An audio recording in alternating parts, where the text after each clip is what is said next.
name is Kelley Tilmon, and I'm a field crop entomologist at Ohio State University, and today I'm talking about defoliation in soybean. That is, all of the insect species that cause leaf feeding damage and holes in soybean leaves that reduces photosynthesis.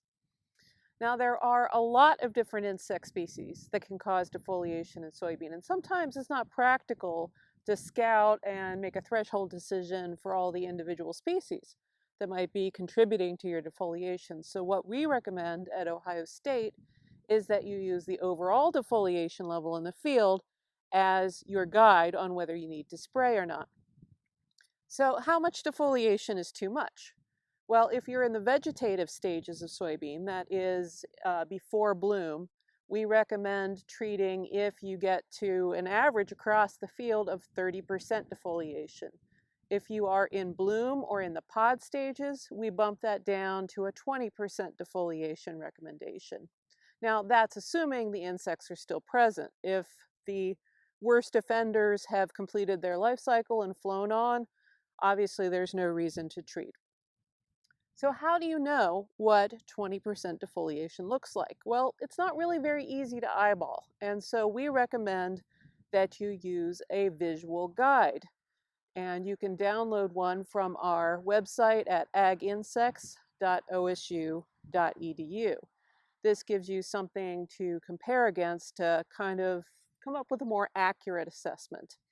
Now, what you're always trying to get is the average of the field. And so there's some tricks you can do with your scouting to help focus in on getting average defoliation. First of all, you don't want to just look on the edges of the field.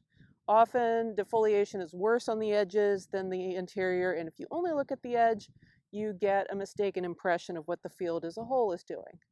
Second of all, you don't want to look at just the top part of the canopy. Likewise, often defoliation is a little bit worse at the top of the canopy, not so bad underneath.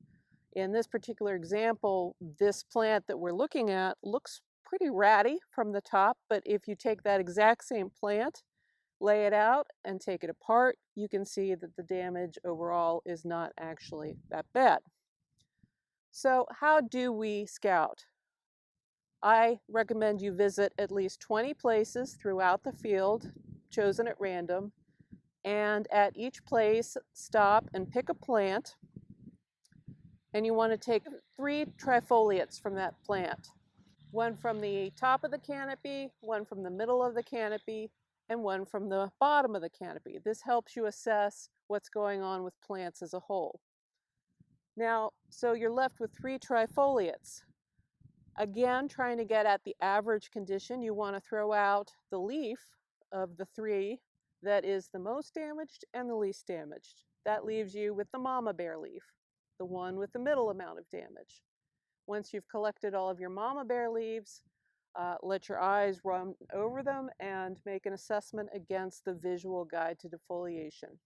Once again, our recommendations are, if you're in vegetative soybean, we recommend treatment at 30% defoliation. And if you're in blossom or pod soybeans, 20% defoliation.